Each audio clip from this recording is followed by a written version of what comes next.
We acknowledge the traditional owners of the lands on which this podcast has been produced, and we pay our respects to elders past and present.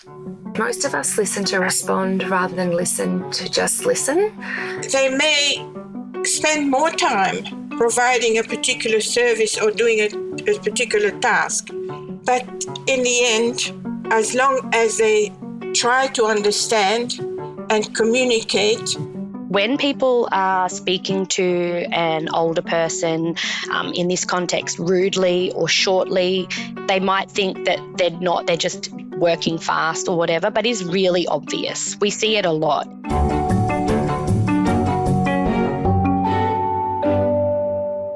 Welcome to Snack, the aged care podcast where we break down some of the big questions around what it really means to be person-centred.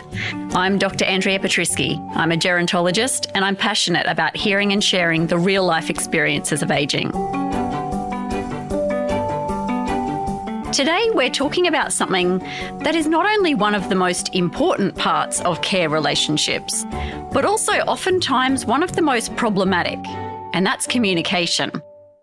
Our guests share with us what makes this so important and so challenging, and share their insights for improving communication in care.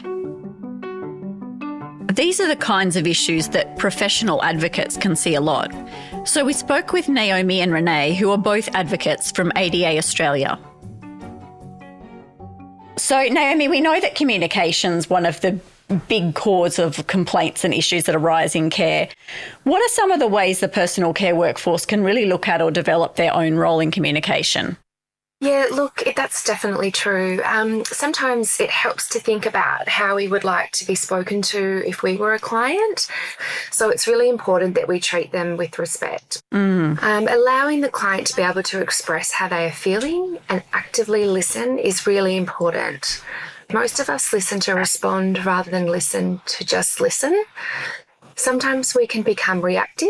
So I've seen clients be interrupted or spoken over by service providers, which of course we know is not okay.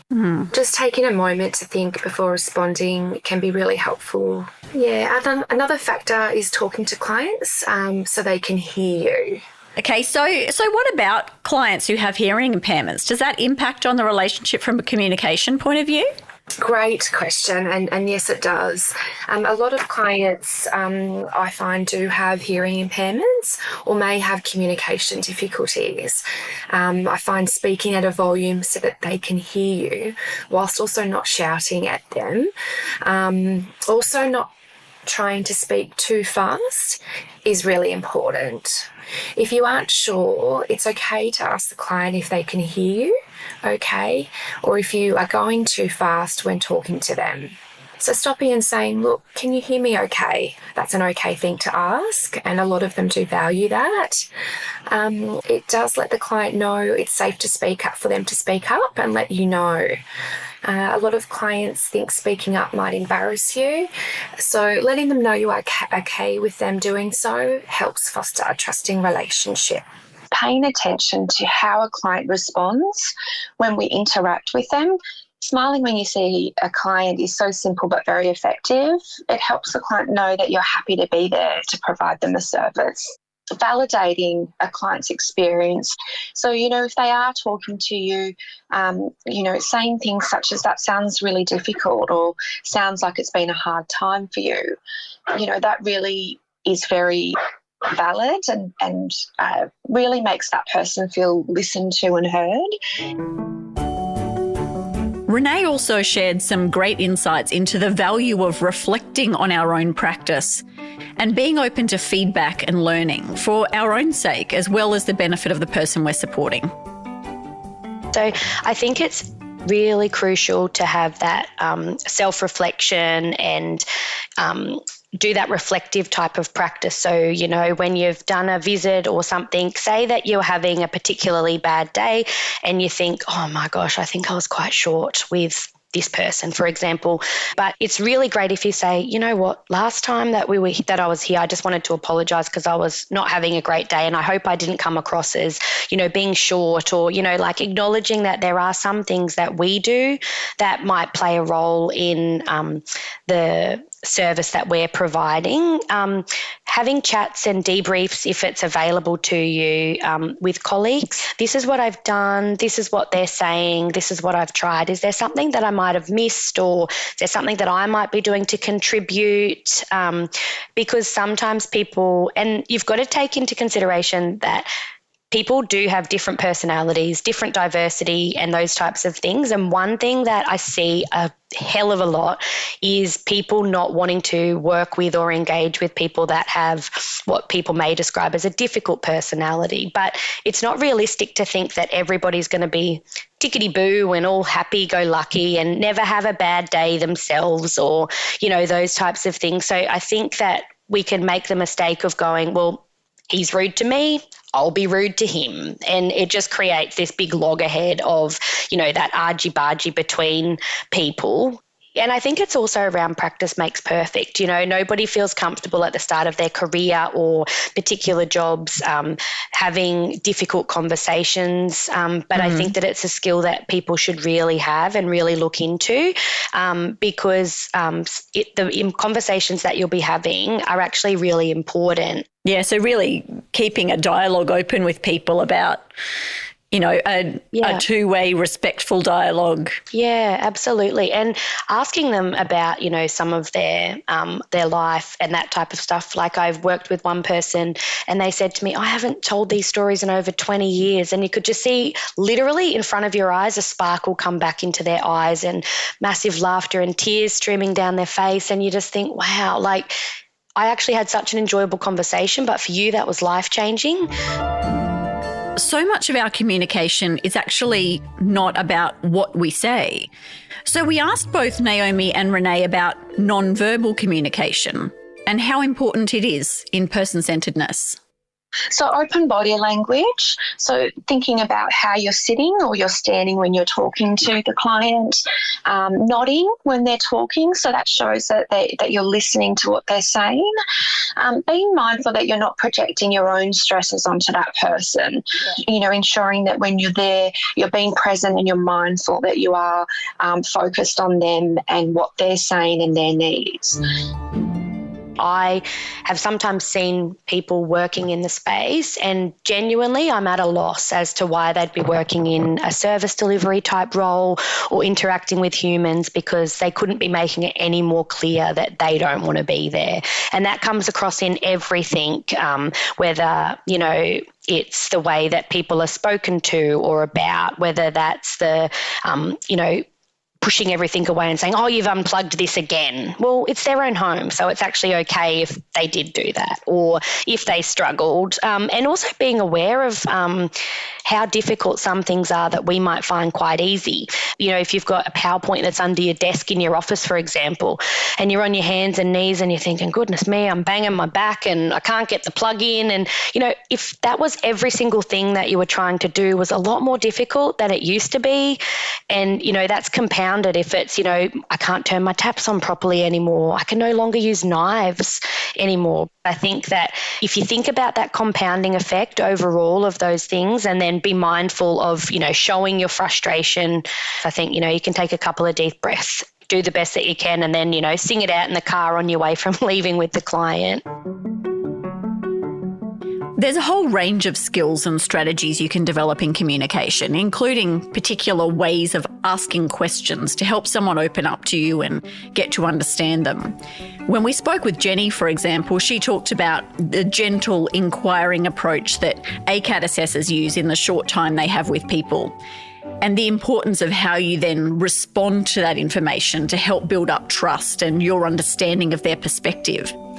In the conversations with Renee and Naomi, we also heard some examples of particular techniques that you can learn to support communication.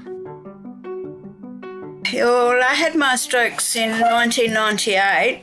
I couldn't do anything. I had to learn how to walk again, everything, speak, everything. I still have problems to this day, but I am even concentrating to talk to you.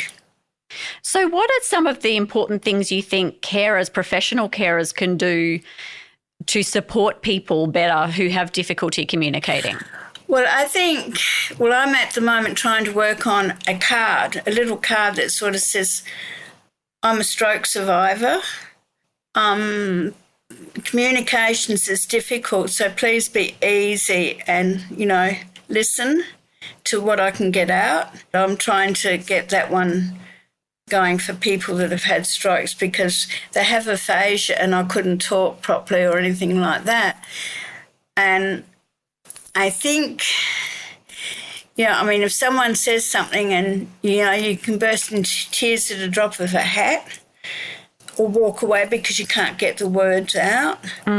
So, and I think you need something as a little explanation. So you need something that's just simple and easy to hand over because from your ears down to your mouth, inside your own head, you sound like you're talking completely right.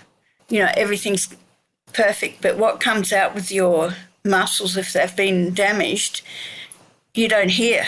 So what you hear, what I hear and what you can hear at the beginning of a stroke, when the person's first had the stroke, it sounds perfectly all right to you, but the other person can't understand a word you say. Do you feel like staff are trained the way they need to be to work with people who have difficulty communicating? For example, someone who has had a stroke? No, definitely not. I think they are if they get used to see you, because I'll probably train them in my own way, but that they need to have training about the communication. They need to be taught about different people with disability. This is where they're not trained. They do need training how to communicate with people themselves. And then, she might look all right and he may look all right and everything else. He might be a bit grumpy, but he can't get the words out properly. Swearing is a good word. I never used to swear, but when you first have strokes, they just seem to fall out very quick, like a click of a finger. The word will come out. You think, what did I say? Did I say that? The person just needs to be taught to have patience and to listen, or if you can't get the word out, you need a pen and paper if you can write it. I couldn't even write. But you've got to sort of walk in their shoes to understand what they're going through. We've heard in previous episodes about the importance of being inclusive of people living with dementia. So we asked Shireen from Blue Care about what that means for how we communicate. Sometimes we approach someone who has dementia and we have assumptions about what that person is like. We forget to look at what their abilities are and making sure that when we start to communicate that we're thinking about, well, what do we need to do so that communication is the best for them? And simple things like, do they need their hearing aids so that they can hear better? What's their vision like? Can they see me? If I've got some written information, like is the print large enough for them to see? So lots of things about communication that we need to start by thinking about who that person is and what their abilities are. And really another big issue is just that how we sometimes make decisions and talk about people above them instead of including them. So, we really need to always assume that that person does have capacities. We've got to do everything we can so that they never feel like they're stupid because they don't understand what's going on. We never make them feel like humiliated or never make them feel like they're less of a person because they're not able to keep up with what's being said to them and how it's being said to them. Yeah, absolutely. So how can people build those skills in communication? Yeah, well, look, I think really the first step is about trust, that we need to really take the time to develop trust with the person that we want to communicate with. And that means understanding who they are as a person. We need to listen more and be hearing what that person is saying to us. Pick up on the cues, and maybe the cues are going to be their nonverbal communication as much as the words that they're using. look, there's some really great courses out there in communication. So it's good to think about doing a course that relates to people living with dementia, but also just role modelling, see someone that's communicating well and go, oh, yeah, I could try that approach. That seems to work really well.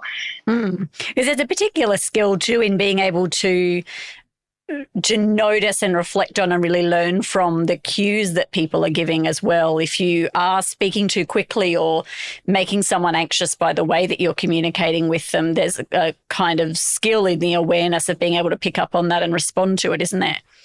Absolutely. Yeah. And I suppose that's that feedback all the time, isn't it? That